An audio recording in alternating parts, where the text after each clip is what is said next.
Illegal aliens are finally getting the blunt message.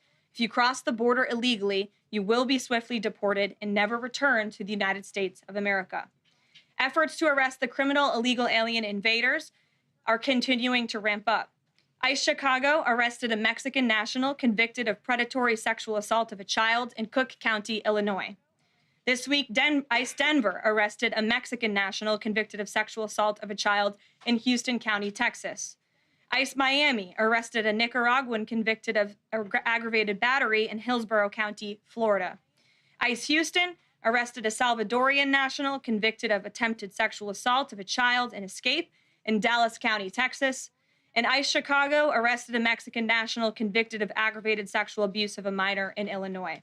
Despite the Democrats' insane objections, President Trump will continue to embolden law enforcement officers to arrest dangerous legal alien criminals and keep our communities safe.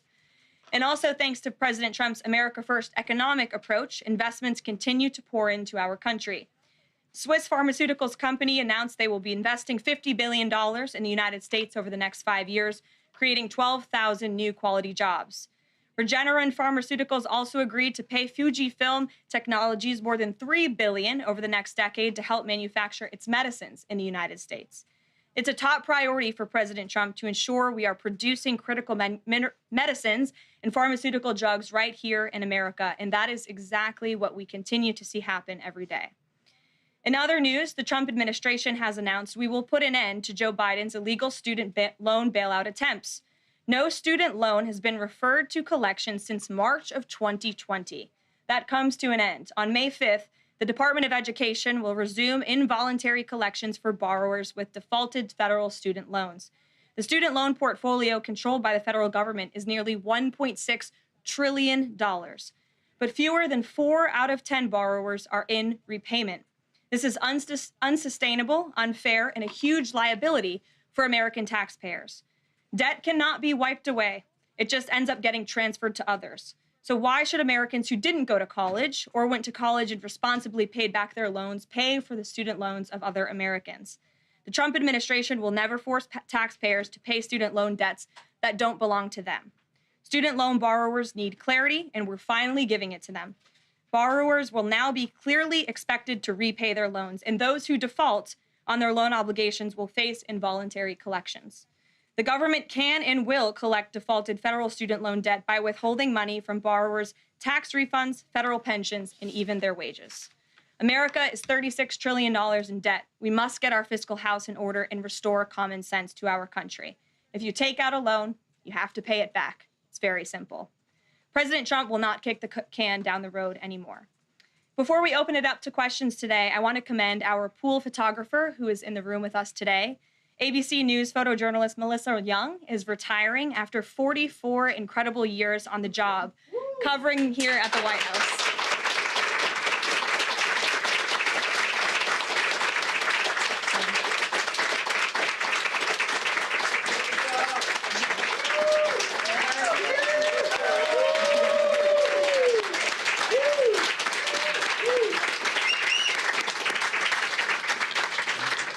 Melissa, congratulations. You have the largest round of applause I've ever heard in this room. So there's something we can all agree on, and you've had an incredible career here covering the White House. So congratulations to you, and we hope you enjoy retirement. I'm sure you will. And everybody else in the room will be very jealous of you as you're enjoying your rest. All right, let's get to it. We have an individual in our new media seat today. His name is Tim Pool. He's a political commentator and a media entrepreneur with millions of followers, a very big platform. Currently hosts Timcast IRL, a daily news and discussions show, and The Culture War, a weekly podcast exploring cultural and political issues. His programs feature in-depth conversations on topics such as free speech, censorship, identity politics, and societal change, often engaging with a diverse range of guests. He's in Washington today because we are also hosting a local media row across the street in the Eisenhower Building, which is a testament to our commitment to bring new voices into the White House to cover the president and this administration. So, Tim, why don't you kick us off today? Yes. Many of the news organizations that are represented in this room have marched in lockstep on false narratives, such as the Very Fine People hoax, the Covington smear, and now what's being called the Maryland Man hoax, where an MS-13 gang member adjudicated by 2 different judges, I believe, is just simply being referred to as a Maryland Man over and over again. Now, in an effort from the White House to expand access to new companies, you've created this new media seat.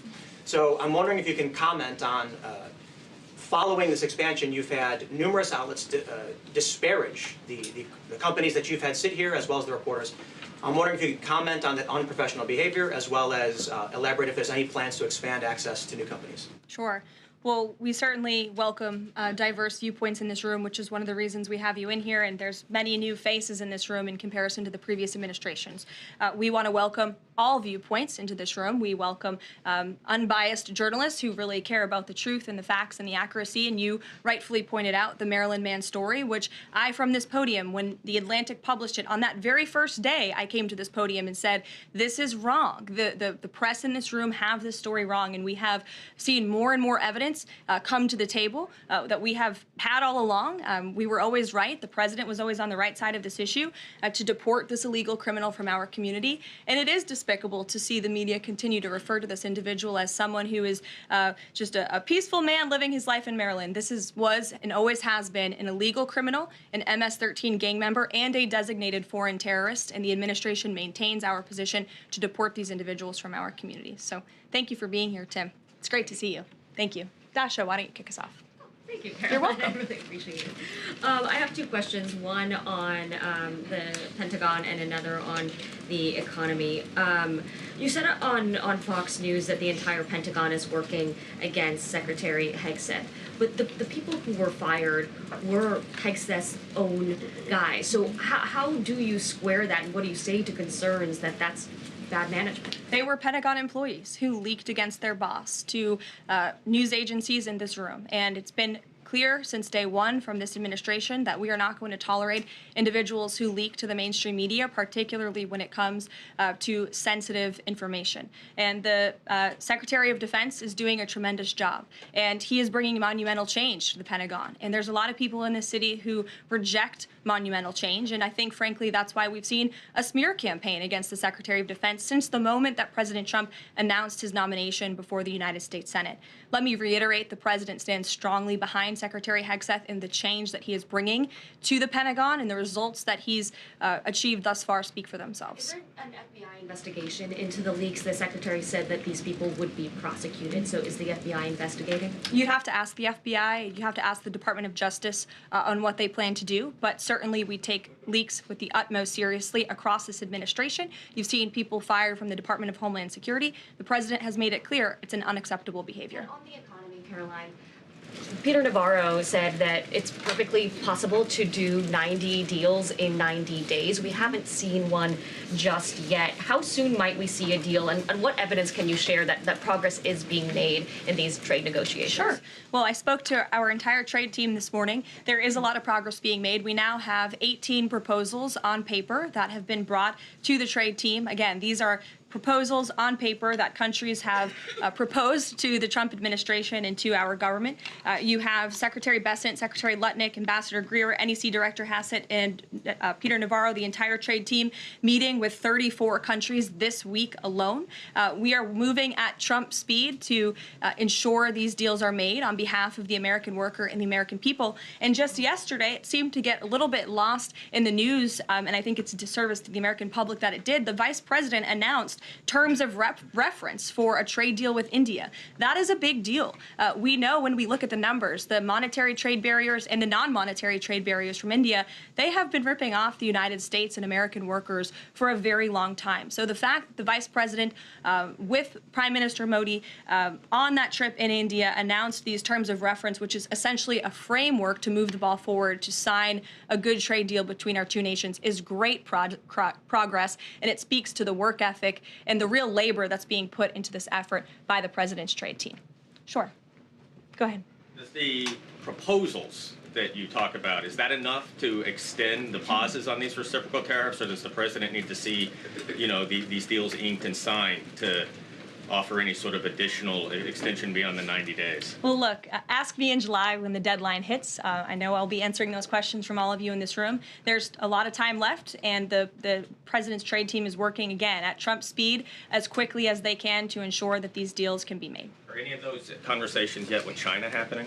I actually do have something to share on that. I asked the president about this before coming out here, and he wanted me to share with all of you that we're doing very well in respect to a potential trade deal with China. As I mentioned, there have now been 18 proposals in more than 100 countries around the world who are wanting to make a deal with the United States of America, and the president and the administration are setting the stage for a deal with China. So we feel everyone involved wants to see a trade deal happen, and the ball is moving in the right direction.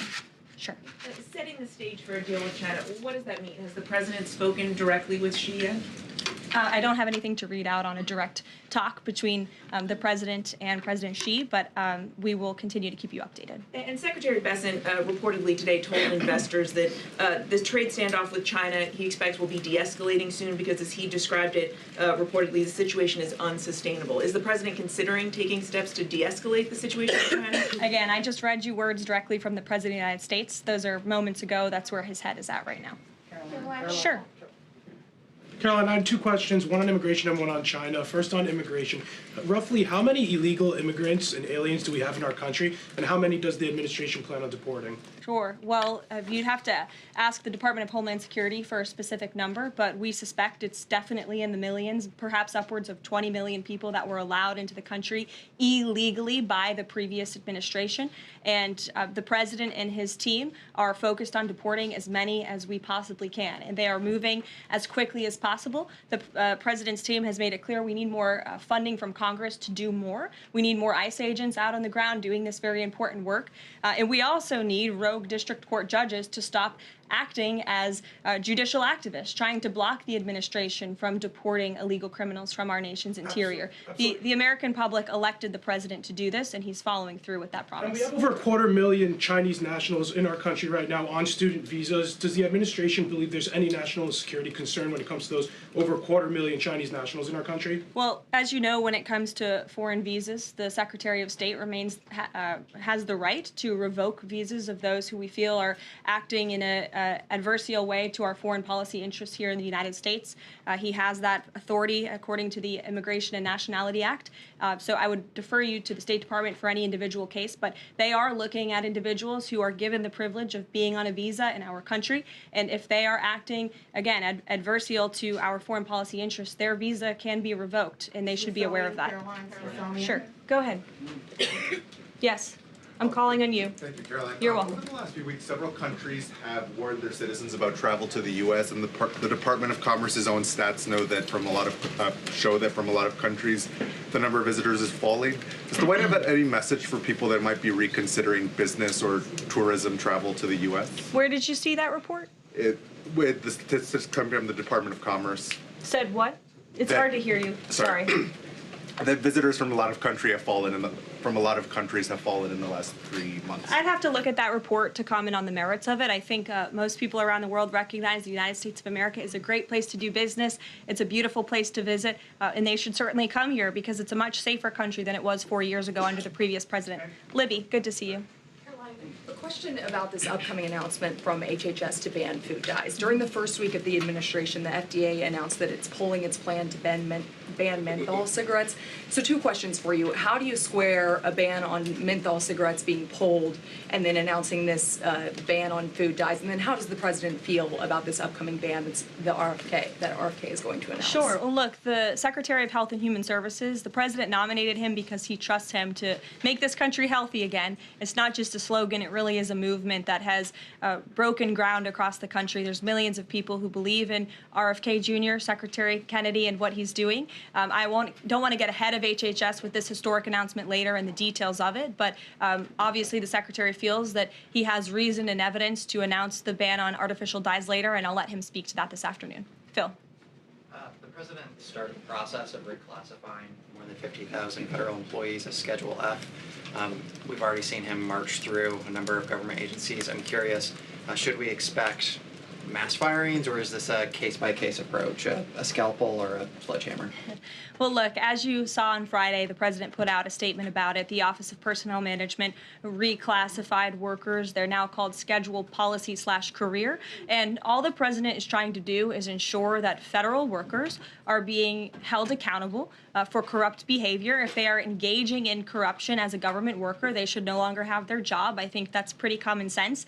He also believes that bureaucrats should be acting in accordance to the will of the American public, who duly elected this president. Not just this president, but all future presidents. If you work for the government, you should be adhering to the will of the American public and advancing the administration's goals and interests. And if you are not doing that, then you should go find another job whose interests you align with. So as for specific firings, I would defer you to the specific agencies, but the president in this move and Office of Personnel Management, it will make it easier to get rid of rogue bureaucrats who are engaging in corruption. And then another quick question about Sure. Google, real quick. A federal court ruled last Thursday that Google's dominance of online advertising and ad tech markets violated U.S. antitrust laws.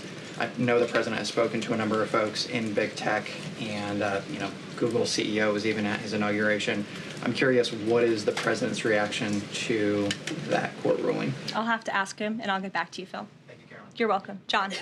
Thanks a lot, Carolina. Some economic questions for you. Kevin Hassett has been a key economic advisor to the president in both of his terms. In 2022... And he still is. And he still is. He was just in my office. Absolutely. In 2022, he said that the independence of the Fed is super important. That's a direct quote. Is that something that the president subscribes to? Does he still believe in the independence of the Federal Reserve? Well, look, I think the president has made his position on the Fed and on Powell quite clear.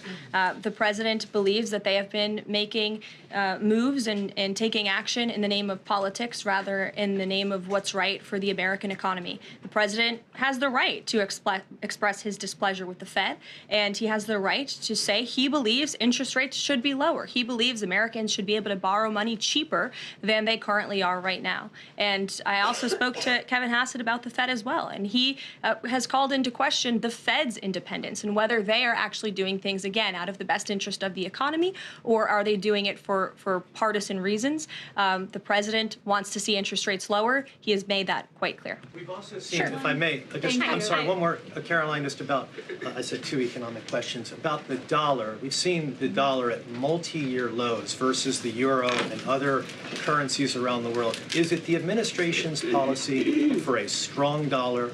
How does it view the dollar versus other currencies around the world? The president wants to see the dollar remain as the world's reserve currency for our long-term fiscal stability and our economic growth. He's been quite clear about that. Sure. Two questions. And then to the woman behind you, who I haven't seen before, welcome. Go ahead, Mary. Earth Day and then the Supreme Court, if that's okay. That's right. It's Earth Day. Yes. Happy Earth Day, everyone. I saw the president truthing about the garbage pileup from China in the Pacific, and then I believe Lee Zeldin is headed to San Diego to investigate the pile of sewage from Mexico. Can you speak to what the White House has planned for Earth Day and anything in that arena? Sure.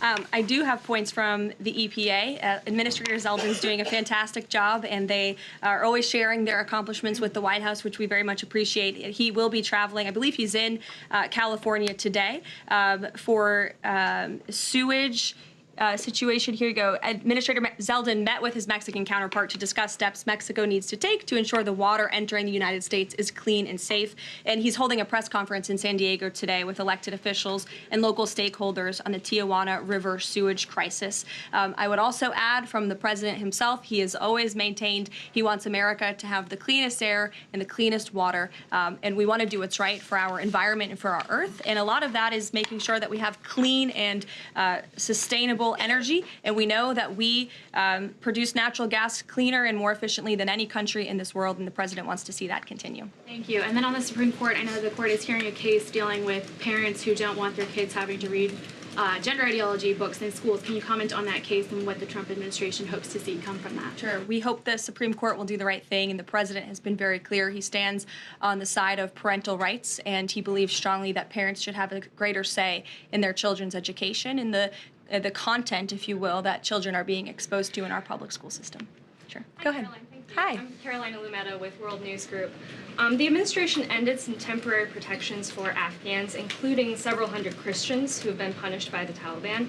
Is the president considering any exceptions for Afghans who could face death or torture if they return to their home country? So let's just be clear about one thing. We didn't end that proactively. It expired, and it's because the previous administration illegally paroled millions of people, or hundreds of thousands of people, I'm sorry, into the country, and then gave them temporary protective status, which again is a temporary status. It's not a permanent status in this country. And if there are individuals here who came in through the Biden administration who want to claim asylum, there is a legal process to do that, and those cases will be adjudicated by a judge on a case-by-case basis. We have a legal immigration process in this country for a reason, and all this administration is trying to do is effectuate that. Reagan. Thank you, Caroline. I have two questions for you Sure. on immigration. March deportation numbers were down slightly from the same time period last year. SCOTUS recently ordered a pause on deporting Trinidad and Tobago members with the Alien Enemies Act. I'm curious what other tools the administration is looking at to boost those deportation numbers. Sure. Well, we are obviously complying with the court's order. However, it was a temporary pause. The Supreme Court basically said, sit tight, and they will follow up with an order, and we're confident that the Supreme Court will rule on the side of law and recognize the president absolutely has the executive authority to deport foreign terrorists from our nation's interior under the Alien Enemies Act. We feel very strongly about that, and we're confident the courts will side with the president and his executive authority. As for deportations, we continue to deport illegal criminals under Title VIII, which is an immigration authority given to our Border Patrol agents and the Department of Homeland Security to deport illegal criminals from this country. And the administration continues to do that at record speed as quickly as they can with the resources that they have. They recently dropped charges against the MS-13 leader caught in Woodbridge, Virginia, with the idea that this will expedite the deportation process.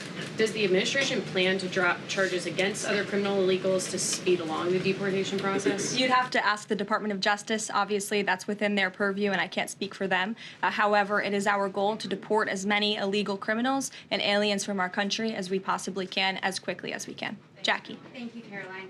We've heard so much about this Saudi trip planning, and the president's mentioned it himself before, but I don't think we've ever heard on the record what he hopes to achieve in Saudi Arabia and what the purpose of the trip is. Sure. Well, the president looks forward to this. It was supposed to be his first foreign visit, but of course now he is going to Rome this weekend to honor the Pope and attend the funeral. The president looks to strengthen the ties between the United States and these countries in which he will be visiting. He'll be having many bilateral meetings and talks, and we look forward to the trip and hope to see many of you there. And the meetings in London this week, do they have any nexus with the plans in Saudi Arabia? I can't speak to that. However, I do have an update on meetings when it comes to the Russia-Ukraine war. I was just in the Oval Office with the President, Steve Witkoff, and they wanted everybody to know that the negotiations continue. We feel, again, we're hopefully moving in the right direction, and the special envoy, Steve Witkoff, will be heading to Russia again later this week to continue talks with Vladimir Putin. Is that why Rubio is not heading to London? Is he accompanying Witkoff to Moscow? I can't speak for the Secretary of State's travel schedule. I'd defer you to the Department of State. And then more broadly, just about the peace agreement, the talks that are ongoing. Secretary Rubio had said that if things don't go the right way, that the U.S. might need to take a step back. What does stepping back look like? Is that a step back from brokering peace, or would that imply a broader withdrawal from U.S. support for Ukraine and the war? Look, I think it would be unwise for me to broadcast that from this podium. Ultimately, that's a decision for the president to make, but he's made it very clear he wants to see peace, he wants to see this war end, and he wants to stop the killing on both sides of this war, and he's been very clear about that for quite some time, and he has grown frustrated with both sides of this war, and he's made that very known. Caroline, Brian. thank you. Thank you, Caroline. Last week, the president talked about nonprofit groups, specifically taking on crew, and he hinted that there could be further actions taken against nonprofits. Does the White House have any plans for any sort of actions against NGOs, nonprofits, or other similar groups? Is any of that coming up? Is that being worked on at this time? I'll have to check in with our policy team and get back to you. Sure. Thank you, Caroline. Travis Gilmore with the Epoch Times. Are some colleges using taxpayer funds to further political agendas? And what is the administration's response to Harvard's lawsuit? Sure. Well, the president has made it quite clear that it's Harvard who has put themselves in the position to lose their own funding by not obeying federal law. And we expect all colleges and universities who are receiving taxpayer funds to abide by federal law. It's quite simple. And the president made it clear he's not going to tolerate violations of federal law. He's not going to tolerate illegal harassment and violence towards Jewish American students or students of any faith on our campuses across the country. And so we will be responding to the lawsuit in court. And again, it's quite simple. If you want federal dollars, obey federal law. And just a quickly follow up on China. Any response to reports that China is targeting U.S. trade allies with potential retaliatory measures for supporting U.S. agendas? I think the numbers and the sheer number of countries that have reached out to the United States and reached out to this administration to cut good trade deals speak for themselves. The entire world knows that they need the United States of America and they want to do business here. And so we'll stay focused on cutting good trade deals on behalf of the American worker. Stephanie. Thank you, Carolyn. Can you give us any additional details from the president's call with Netanyahu today? I did speak to the president about it. It was a good call. They spoke particularly about Iran and the negotiations that are underway with Iran and the United States. And the president has made it very clear repeatedly, but I'll reiterate, there is no daylight between the United States of America and the state of Israel. He stands strongly behind our ally. He's made it quite clear when it comes to Iran that we want to see a deal, and Iran has a choice to make. But the president has also made it very clear, and he reiterated that in his call with Prime Minister Netanyahu today about the need for Iran to never obtain a nuclear weapon. I do have one more bit of news that I would like to share with all of you. Just give me 1 second to find it. And it's in regards to the terrorist attack that took place in India earlier today. The president has been briefed by the National Security Advisor, and he's being kept up to speed as more facts are learned. What we know already is dozens were killed and even more were injured in a brutal terrorist attack in a popular tourist location in South Kashmir. President Trump will be speaking with Prime Minister Modi as soon as he possibly can to express his heartfelt condolences for those lost. And our prayers are with those injured and our nation's support for our ally, India. These types of horrific events by terrorists are why those of us who work for peace and stability in the world continue our mission. So we'll give you a readout of that call later this afternoon. There's a lot of work to be had. You may hear from the president later this afternoon as well, and we'll see you all later. Thank you. All right, there you go. Caroline Leavitt, the White House press secretary. I know small businesses watching this particular press conference might be interested in this question that was asked of Leavitt. How soon can we see a tariff deal? She said, quote, 18 proposals are on paper for the trade team to consider. 34 countries are meeting with the trade team later this week. When asked about China, with that, she said, doing very well with China, setting the stage for something in the future regarding tariffs. And again, if you're a small business, you know that how important this is to you. If you're following the stock market and the indexes today, you're looking at that as well. We're going to return you right now, though, to Dr. Phil. The show you're watching is called My Fiancé Believes He's a Superhero, the true story of the man who thinks he is, in fact, Batman. Enjoy. Have a great day. It takes about 20 minutes. Switching over took about 20 minutes. That's it. Call 1-800-624-8523 to switch today. For a limited time, new customers get their second month free.